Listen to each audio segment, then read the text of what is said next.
guys, welcome back to my channel. I am खुशी, your friend. आज हम करेंगे क्लास 12 की हिंदी का अभिव्यक्ति और माध्यम का चैप्टर नंबर 1 जो कि टर्म 2 का है, पत्रकारिता, लेखन के विभिन्न रूप और लेखन प्रक्रिया। आइए पहले जानते हैं कि पत्रकारिता क्या है। तो पत्रकारिता एक साहित्य है जो पाठकों को सूचना देती है, एक पहरेदार शिक्षक और जनमत निर्माण करता है। पत्रकारिता के विभिन्न रूप व विभिन्न माध्यम होते हैं। अब पत्रकारिता कुछ भी हो सकता है, ठीक है, जो हमें सूचना देती है, जैसे कि मैगजीन्स, न्यूज़पेपर्स एक्सेट्रा। ठीक, अब जानते हैं पत्रिका को कैसे लिखा जाता है। तो पत्रकारीय लेखन क्या है? अखबार पाठकों को सूचना देने, जागरूक और शिक्षित बनाने, उनका मनोरंजन करने का दायित्व निभाते हैं। पत्रकार इस दायित्व की पूर्ति के लिए लेखन के विभिन्न रूपों का प्रयोग करते हैं। इसे ही पत्रकारीय लेखन कहते हैं। अब जैसे कि अखबार जो है वो हमें सूचना देते हैं, किसी चीज़ के बारे में शिक्षित करते हैं, जागरूक करते हैं और कभी कभी मनोरंजन का भी कार्य करते हैं। ठीक इसी प्रकार जो पत्रकार हैं वो इनको विभिन्न रूपों में लिखते हैं, जिससे हमारी जानकारी बढ़ती है, हमारी जो जागरूकता होती है वो बढ़ता है और हमें शिक्षित बनाता है। ठीक है, अब देखते हैं पत्रकारीय लेखन और सृजनात्मक लेखन में क्या अंतर है। मतलब कि एक पत्रकारीय लेखन और एक नॉर्मल लेख में क्या अंतर है। ठीक, पत्रकारीय लेखन, इसका संबंध समसामयिक और वास्तविक घटनाओं और मुद्दों से है। यह अनिवार्य रूप से तत्कालीन और पाठकों की रुचियों और जरूरतों को ध्यान में रखकर किया जाता है। अब पत्रकारीय लेखन जो है वो समसामयिक, वास्तविक घटनाओं और मुद्दों से जुड़ा होता है। ठीक, और ये तत्कालीन जो प्रेजेंट में चल रहा है और पाठकों की रुचि के अकॉर्डिंग जो चीज़ लिखी जाती है वो पत्रकारीय लेखन होती है। अब फॉर एग्जांपल हाल फिलहाल में ही जो अभी आलिया भट्ट और रणवीर कपूर की शादी हुई है वो एक मनोरंजन है। ठीक, उसमें लोगों की रुचि है। अगर वो चीज़ किसी अखबार में ना छपे तो वो अखबार उतना प्रसिद्ध नहीं होगा, उतना वो बिकेगा नहीं। तो तत्कालिक जो घटनाएं होती हैं उसको उसमें लिखा जाना ज़रूरी है। ऐसे ही कोई अगर बिल पास होता है तो अगर उसकी चर्चा, उसका वर्णन उस पत्रकारिता में ना हो तब उसका कोई महत्व नहीं है। ऐसे ही सृजनात्मक लेख, इस लेख में कल्पना को भी स्थान दिया जाता है। दूसरा, इस लेख में लेखक पर बंधन नहीं होता, उसे काफ़ी छूट होती है। अब जो एक नॉर्मल लेख लिखा जाता है उसे कल्पना में भी किया जा सकता है। कोई भी लेख हम कल्पना करके भी लिख सकते हैं कि ऐसा होगा, वैसा होना चाहिए था। ठीक है, तो उसमें कल्पना भी की जा सकेगी और फिर उसमें कोई बंधन नहीं होगा। परंतु पत्रकारीय लेखन में कुछ सीमाएं होती हैं। अब पत्रकार हमारे जैसे आम बोलचाल की भाषा में जो हम लोग वर्ड्स यूज़ करते हैं वो वर्ड्स नहीं करेंगे, बहुत ज़्यादा यूज़ नहीं करेंगे। अब रेतु वाली भाषा पत्रकार अपने लेख में नहीं कर सकते। ठीक, बट हम उसी को मॉडिफाई करके अच्छे रूप में लिख सकते हैं पत्रकारिता में।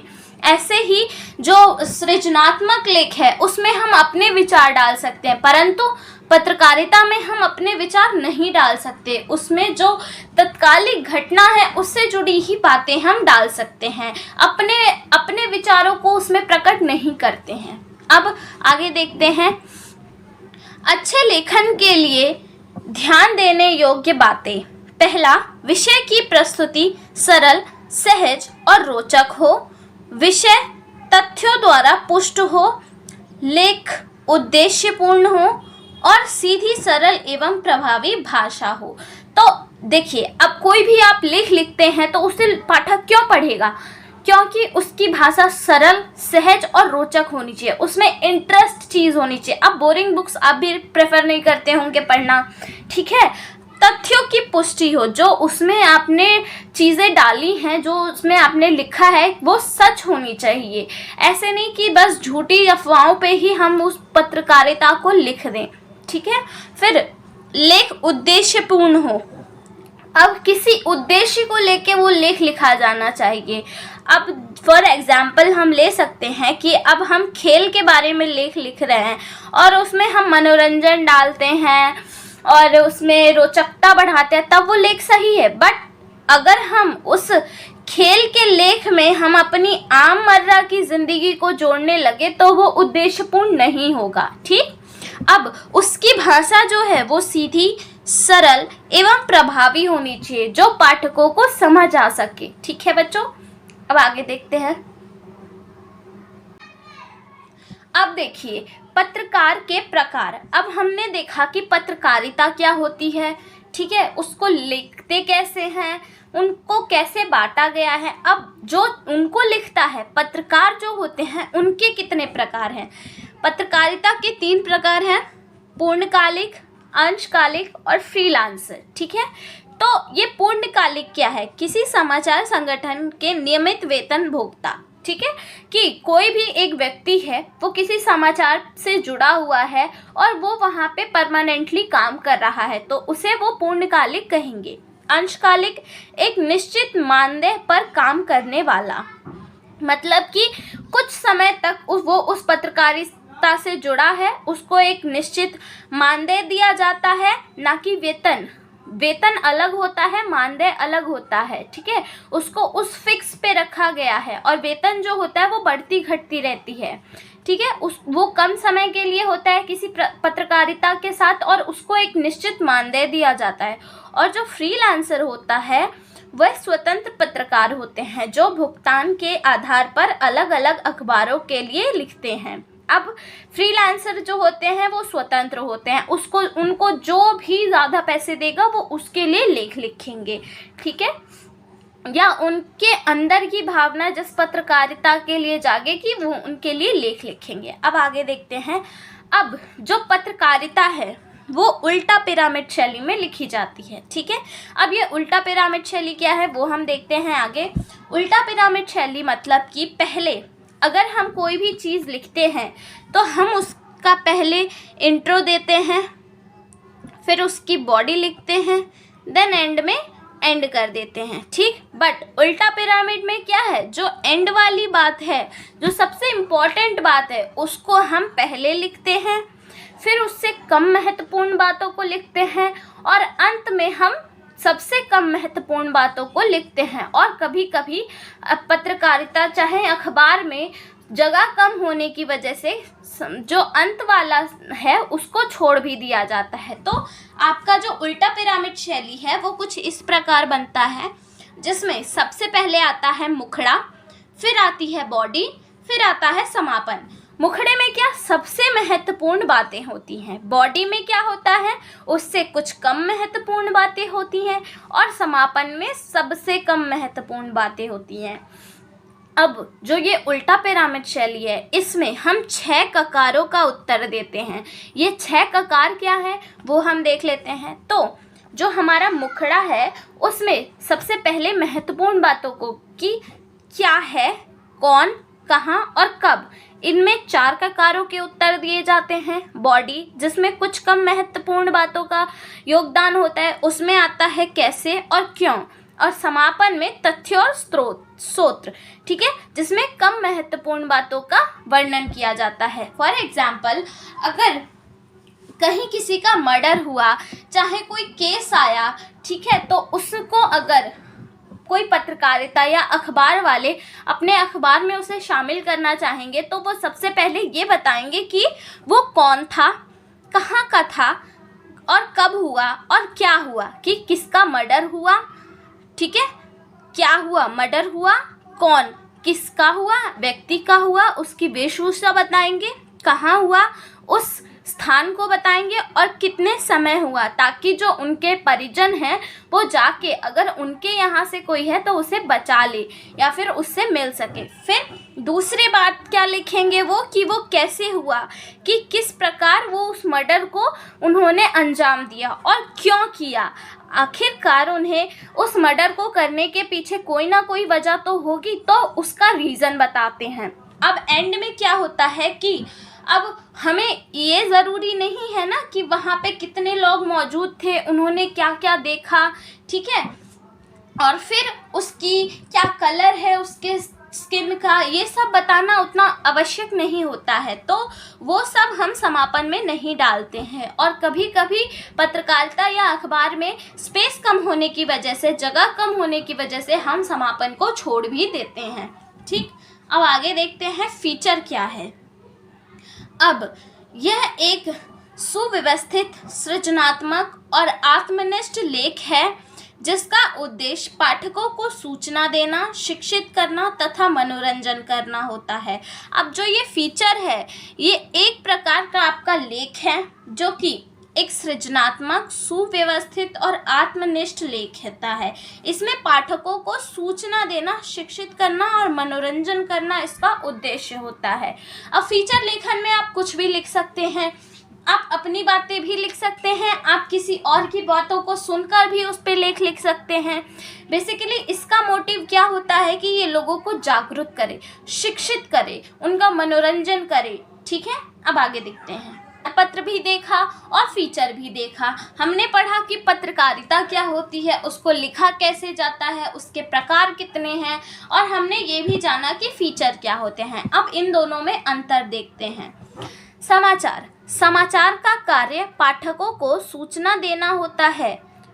दूसरा, उद्देश्य पाठकों को ताज़ी घटना से अवगत कराना।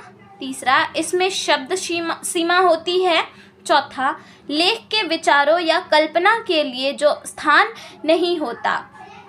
पांचवा, फोटो का होना अनिवार्य नहीं है। अब समाचार पत्र में क्या होता है कि ये पाठकों को सूचना देता है। इसका उद्देश्य क्या होता है कि जो हाल फिलहाल में घटित हो रही घटनाएं हैं उनसे उनको अवगत कराना। फॉर एग्जाम्पल अभी यूक्रेन और रशिया का लड़ाई चल रहा है, तो उसके बारे में हर रोज़ अखबार में कुछ ना कुछ बताते हैं, ताकि वहाँ की स्थिति के बारे में, वहाँ की ताज़ी घटनाओं के बारे में उनको अवगत करा सकें।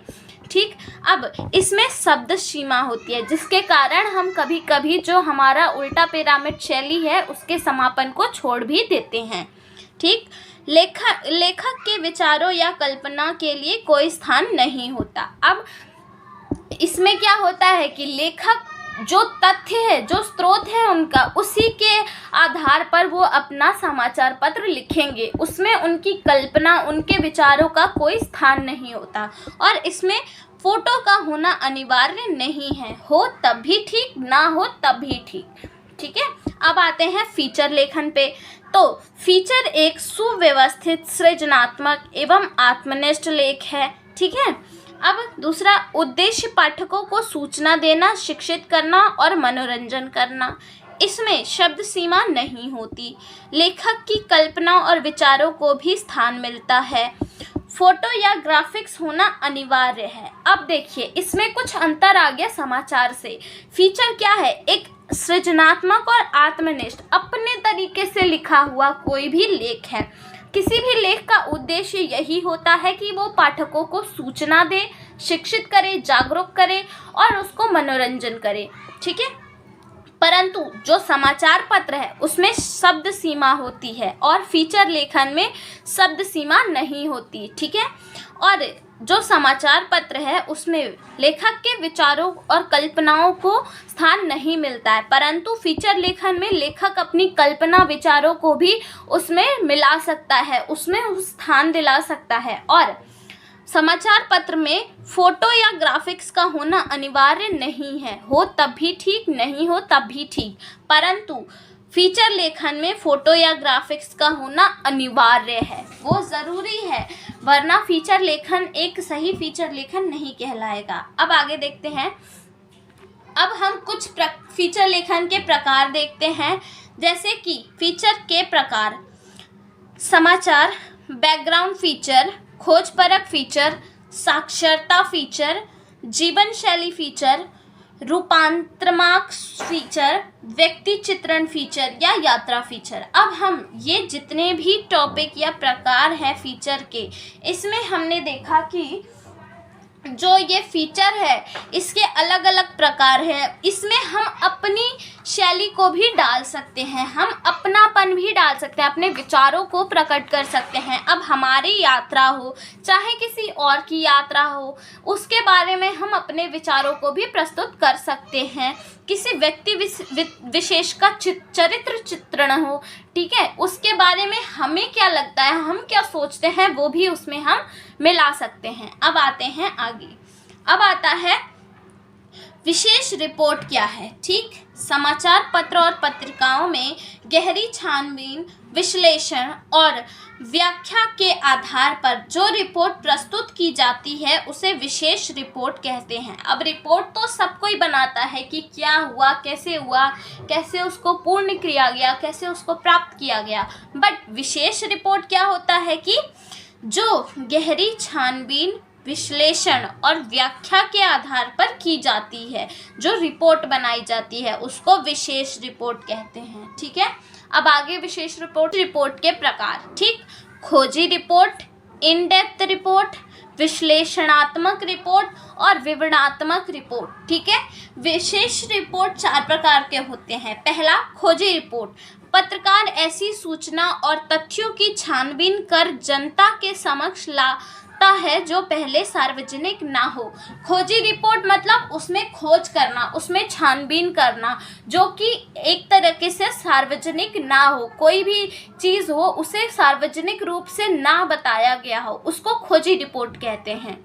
इन डेप्थ रिपोर्ट से आप खुद समझ जाना चाहिए आप लोगों को कि जो डेप्थ में घुस के उसकी गहराई को छानबीन करके जो रिपोर्ट बनाई जाती है वो इन डेप्थ रिपोर्ट होती है। तो सार्वजनिक रूप से प्राप्त जानकारी की गहरी छानबीन कर महत्वपूर्ण पहलुओं को सामने लाना। अब खोजी रिपोर्ट में क्या हुआ, जो सार्वजनिक नहीं था उसको हमने छानबीन करके सार्वजनिक रूप से श्रोताओं के सामने लाया। और इन डेप्थ रिपोर्ट में क्या हुआ, जो सार्वजनिक रूप से है उसकी गहरी छानबीन करके कुछ महत्वपूर्ण पहलुओं को लाया गया। ठीक है, अब विश्लेषणात्मक रिपोर्ट। घटना या समस्या से जुड़े तथ्यों का विश्लेषण और व्याख्या की जाती है। अब कोई भी घटना घटित हुई, उसको सार्वजनिक रूप से बताया गया, उस पर इन डेप्थ रिपोर्ट बनाई गई उसकी गहरी छानबीन करके। अब विश्लेषणात्मक रिपोर्ट में क्या होगा कि उस घटना और समस्या से जुड़े कई विश्लेषण और व्याख्या को हम सामने लाएंगे, तथ्यों को उभारेंगे, उस पर खोज परख करेंगे, उसका विश्लेषण करेंगे, तो उसको विश्लेषणात्मक रिपोर्ट कहते हैं। फिर आता है विवरणात्मक रिपोर्ट, जिसमें समस्या का विस्तृत वर्णन किया जाता है कि अब क्या होगा कि जो हमारी समस्या है, जो घटना है, उसको हम इन डिटेल लिखेंगे और सार्वजनिक रूप से बताएंगे। ठीक, अब देखते हैं आगे। विशेष रिपोर्ट, यह उल्टा पिरामिड शैली में लिखा जाता है। अब विशेष रिपोर्ट भी इस शैली में लिखा जाता है, उल्टा पिरामिड शैली में। फीचर रिपोर्ट, जिस रिपोर्ट में फीचर शैली का प्रयोग हो, जिसमें कि अपने विचारों को स्थान मिलता है, जिसमें समय सीमा नहीं होता, जिसमें ग्राफिक्स और फोटोज का होना अनिवार्य है आदि। विशेष रिपोर्ट की भाषा सरल, सहज और आम बोलचाल की होनी चाहिए। अब जो विशेष रिपोर्ट की जा रही है उसकी भाषा सरल, सहज और आम बोलचाल वाली होनी चाहिए। अब देखते हैं आगे। विचार परक लेख। अब संपादकीय पृष्ठ पर प्रकाशित होने वाले संपादकीय टिप्पणियां विचार परक लेख में आते हैं। अब कोई भी लेख लिखा जा रहा है उसमें विचार करके कुछ टिप्पणियां करके जो लेख लिखा जाता है उसको विचार परक लेख कहा जाता है। अब संपादकीय क्या है? संपादकीय को अखबार की आवाज़ माना जाता है, क्योंकि संपादकीय किसी व्यक्ति विशेष के विचार नहीं होते, ना ही किसी का नाम होता है, और अखबार किसी घटना से जुड़े मुद्दे पर अपनी राय प्रकट कर सकता है। अब हमने क्या पढ़ा था कि पत्रकारिता में तो अपनी राय को जगह ही नहीं मिलती, परंतु जो संपादकीय होता है उसको ये आज़ादी है, उसको अखबार का आवाज़ माना गया है, क्योंकि वो जनता के भलाई के लिए उठाता है आवाज़, वो उनके लिए काम करता है, क्योंकि वो किसी व्यक्ति विशेष की राय नहीं रखता कि हाँ फला व्यक्ति ने ये कहा था तो इनकी राय है, फला व्यक्ति ने वो कहा था तो उनकी राय है। वो सार्वजनिक रूप से सभी की राय को मिला के एक टिप्पणी कर देते हैं, ठीक है, उसको संपादकीय कहते हैं। और वो किसी घटना या मुद्दे पर अपनी राय प्रकट करते हैं उसके तहत। अब स्तंभ लेखन क्या है? लेखक अपने वैचारिक रुझान और लेखन शैली के लिए पहचाने जाते हैं। लेखकों को लोकप्रियता देकर समाचार पत्र उन्हें नियमित स्तंभ लिखने का जिम्मा देता है। उन्हें विषय चुनने एवं अपने विचार व्यक्त करने की छूट होती है। स्तंभों की लोकप्रियता के कारण लेखक उन स्तंभों के नाम से जाने जाते हैं। अब स्तंभ लेखन क्या होता है कि कोई भी लेखक अपने जो विचार हैं, अपने जो लेखन शैली है उसके लिए पहचाना जाता है, ठीक। अब लेखक की लोकप्रियता को देखकर समाचार पत्र क्या करते हैं, उनको वो स्तंभ दे देते हैं कि कोई अगर इंसान खेल में अच्छा है तो उसको खेल का स्तंभ मिल जाएगा, कोई अगर शिक्षा के बारे में अच्छा लिखता है तो उसको उसका स्तंभ मिल जाएगा, ठीक है। तो इस प्रकार वो अपने स्तंभों के तहत जाने जाते हैं, ठीक है। आगे देखते हैं कुछ ऐसे ही लेखक। इस संपादक के नाम पत्र स्तंभ जनमत को प्रतिबिंब करता है। एक स्तंभ में पाठक अपने राय प्रकट करता है जन समस्याओं के ऊपर। अब संपादक के नाम जो हम पत्र लिखते हैं, ठीक, आप लोगों ने भी संपादक के नाम पत्र की प्रैक्टिस की होगी जो हमारे टर्म 2 में आ रहा है।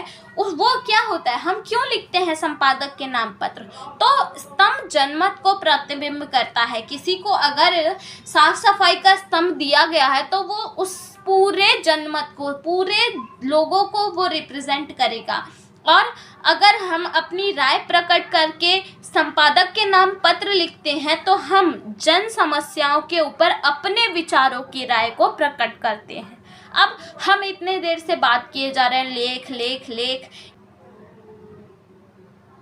अब हम इतने देर से बात किए जा रहे हैं लेख पर, समाचार लेख, पत्रकारिता लेख, फीचर लेख, विवरणात्मक लेख, इतने सारे लेखों के बारे में हमने चर्चा की। तो ये लेख है क्या? तो लेख वरिष्ठ पत्रकार एवं विषय विशेषज्ञ पर विस्तार पर चर्चा। लेखक के विचारों को प्रमुखता दी जाती है। लेखक तर्कों एवं तथ्यों पर अपने राय प्रकट करता है। अब कोई भी लेख अगर लिखा जाता है तो वो लेखक के जो प्रमुखता दी जाने वाली विचार हैं, जो उनके अंदर उभरने वाले विचार हैं, उनकी भावनाएं हैं, उनके राय हैं, उनको तथ्यों एवं तर्कों के तहत जो प्रकट किया जाता है उसको लेख कहते हैं। अब आता है साक्षरताकार। साक्षरताकार क्या होता है? एक स्पष्ट मकसद एवं ढांचा होता है। सफल साक्षरताकार के लिए न केवल ज्ञान अपितु संवेदनशीलता, कूटनीति, धैर्य और साहस जैसे गुण भी होने चाहिए। अब कोई भी साक्षरताकार बनता है तो उसे न केवल ज्ञान होना चाहिए उस विषय विशेष पर, परंतु उसके अंदर संवेदनशीलता होनी चाहिए, कूटनीति होनी चाहिए, धैर्य होना चाहिए और साहस होना चाहिए। वो तुरंत व्याकुल ना हो जाए किसी चीज़ को लेकर, ठीक है। तो गाइस, अगर आपको इसमें कोई भी डाउट हो, कोई भी टॉपिक अगर छूट गया हो तो प्लीज़ मुझे कमेंट करके बता दीजिए। और अगर कुछ भी आपको समझ नहीं आया हो तो please comment down me, I will explain it better and better. और अगर आपको और भी किसी चैप्टर या कुछ नोट्स वगैरह चाहिए तो प्लीज़ कमेंट डाउन करिए and please like, share and subscribe. Thank you.